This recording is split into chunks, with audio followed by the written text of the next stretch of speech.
হযরত আলী রাদিয়াল্লাহু তাআলা আনহু ফজরের নামাজ আদায় করার জন্য মসজিদে গেলেন। এদিকে হযরত ফাতেমা রাদিয়াল্লাহু তাআলা আনহা অত্যন্ত জ্বর থাকা অবস্থায় ঘরের সমস্ত কাজ শেষ করেছেন। আলী রাদিয়াল্লাহু তাআলা আনহু মসজিদ থেকে এসে দেখলেন ফাতেমা কাঁদছেন। তিনি প্রশ্ন করলেন, ফাতেমা, তুমি কাঁদছো কেন? ফাতেমা রাদিয়াল্লাহু তাআলা আনহা কোনো উত্তর না দিয়ে তখনও আরও জোরে জোরে কাঁদতে লাগলেন। আলী রাদিয়াল্লাহু তাআলা আনহু কয়েকবার প্রশ্ন করার পর মা ফাতেমা কাঁদতে কাঁদতে বলল, আমি স্বপ্নের মধ্যে দেখেছি আমার আব্বাজান হযরত মুহাম্মদ সাল্লাল্লাহু আলাইহি ওয়াসাল্লাম আমার ঘরের মধ্যে ঢুকে কি যেন তালাশ করছেন। ঘর থেকে বের হওয়ার সময় আমি পেছন দিক থেকে আমার আব্বাজানকে ডাক দিলাম, ও আব্বাজান, আপনি কি তালাশ করছেন? আব্বাজান তখন বললেন, ও আমার ফাতিমা, আমি তো তোমাকেই তালাশ করছি, তোমাকে নিয়ে যাওয়ার জন্য। আরও বললেন, ও আমার ফাতেমা, আজকে তো তুমি রোজা রাখবে, সেহরি করবে আলীর দস্তরখানায় আর ইফতার করবে আমার দস্তরখানায়। তখন হযরত আলী রাদিয়াল্লাহু তাআলা আনহু এই স্বপ্ন শোনার পর দুইজনে বুঝতে আর বাকি থাকলো না যে ফাতেমা ইন্তেকাল করবেন। দুজনে আরও জোরে জোরে কাঁদতে লাগলেন। এই সময়ের মধ্যে হযরত হাসান এবং হুসাইন রাদিয়াল্লাহু তাআলা আনহু এসে তারা জিজ্ঞাসা করলেন, আব্বাজান, আম্মাজান, আপনারা কেন কান্না করছেন? ফাতেমা রাদিয়াল্লাহু তাআলা আনহুর একটি অভ্যাস ছিল, যখন হাসান হুসাইন তাকে কোনো কাজে বিরক্ত করতেন তখন দুইজনকে নানাজানের কবরের কাছে যেতে বলতেন। আজকেও ফাতেমা বললেন, তোমরা দুই ভাই নানার কবরের কাছে যাও। কবরের নিকট যাওয়ার সাথে সাথে কবর থেকে আওয়াজ আসলো, ও আমার আদরের নাতিরা, এই মুহূর্তে তোমরা আমার কাছে কেন এসেছ? আমার কাছে তো সব সময় আসতে পারবে। এখন যাও, গিয়ে মায়ের চেহারার দিকে তাকিয়ে থাকো। আজকের পর তোমাদের আম্মাজানকে আর দেখতে পাবে না।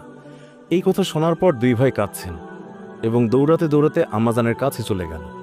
গিয়ে আম্মাজানকে জিজ্ঞাসা করলেন, তোমরা দুজন কেন কাঁদছ?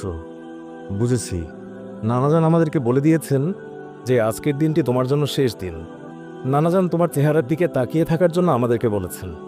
বিকেলের দিকে হযরত ফাতেমা রাদিয়াল্লাহু তাআলা আনহা তার শরীর খারাপ হলো, তাকে বিছানায় শোয়ানো হলো। মা ফাতেমার মৃত্যু পূর্বক্ষণে হযরত আলী রাদিয়াল্লাহু তাআলা আনহু তাকে তিনটি কথা বলেছেন।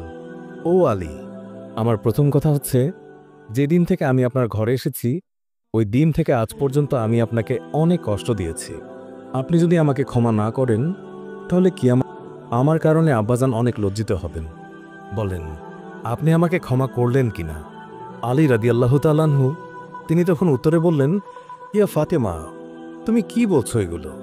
আমি তোমার যোগ্য ছিলাম না। তোমার আব্বাজান দয়া করে মেহেরবানি করে তোমার হাত আমাকে দিয়েছেন।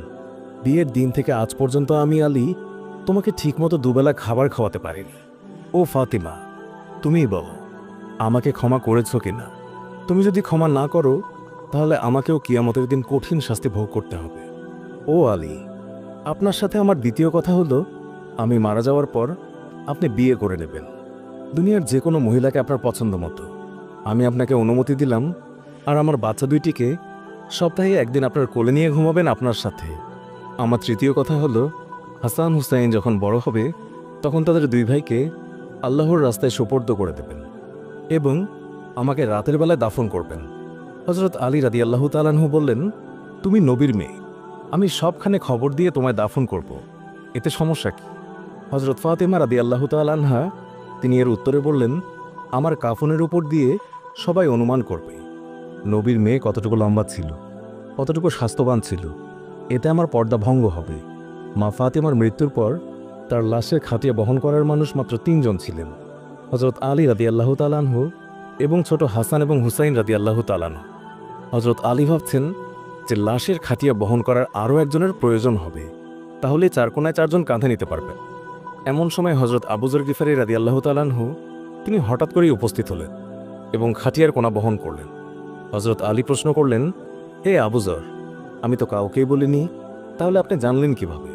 তখন হযরত আবু যর গিফারী রাদিয়াল্লাহু তাআলা আনহু বললেন, আমি আল্লাহর রাসূল সাল্লাল্লাহু আলাইহি ওয়াসাল্লামকে স্বপ্নে দেখেছি।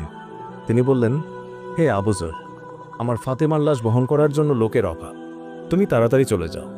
ও আলী, আমাকে তো হুজুর সাল্লাল্লাহু আলাইহি ওয়াসাল্লাম আসতে বলেছেন, তাই আমি এসেছি। তোমরা তো আমাকে বলনি। রাতে এসে রাসূলুল্লাহ সাল্লাল্লাহু আলাইহি ওয়াসাল্লাম তিনি স্বপ্নে বলে গিয়েছেন। হযরত ফাতেমা রাদিয়াল্লাহু তাআলা আনহুকে যখন কবরে নামাচ্ছেন তখন হযরত আবু যর গিফারী রাদিয়াল্লাহু তাআলা আনহু কবরের কাছে গিয়ে কবরকে উদ্দেশ্য করে বললেন, হে কবর, তুই কি জানিস আজকে তোর মধ্যে কাকে রাখছি? উনি হচ্ছেন জান্নাতের সকল মহিলাদের সর্দার। হযরত ফাতেমা রাদিয়াল্লাহু তাআলা আনহার কবর থেকে কোনো আওয়াজ আসলো না। তিনি আবারও বললেন, উনি হাসান এবং হুসাইনের আম্মা যান। এবারও আগের মতো কোনো আওয়াজ আসলো না। তিনি আবার পুনরায় বললেন, উনি হচ্ছেন হযরত আলী রাদিয়াল্লাহু তাআলা আনহুর স্ত্রী। তারপরও কবর থেকে কোনো আওয়াজ আসলো না। তিনি আবার বললেন, এটি দুজাহানের বাদশার মেয়ে, খবরদার বেয়াদবি করবি না। আল্লাহ তাআলা তখন কবরের জবান খুলে দিলেন। কবর বলল, আমি অন্ধকার ঘর, আমি সাপ বিচ্ছুর ঘর, আমি এমন একটি ঘর যার মধ্যে কোনো বংশ পরিচয় কাজ হয় না।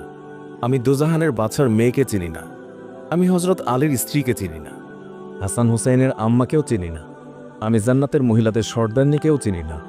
আমি শুধু চিনি ঈমান এবং আমল। আমার মধ্যে যদি কেউ ভালো আমল নিয়ে আসে, তাকে আমি কবরের জান্নাতের বিছানা বিছিয়ে দেব। আর যদি কেউ খারাপ আমল নিয়ে আসে, তাকে আমি কবরের দুই দিক থেকে এমন জোরে চাপ দেব যে হাড় মাংস মাটি সব একত্রে মিশিয়ে যাবে। আল্লাহু আকবার। মানুষ জন্মালে মৃত্যুবরণ করতেই হবে। মৃত্যু কখনো বলে কয়ে আসে না, মৃত্যু কখনো ধনী গরিব দেখে হয় না। প্রত্যেক মানুষকে মৃত্যুর স্বাদ গ্রহণ করতেই হবে।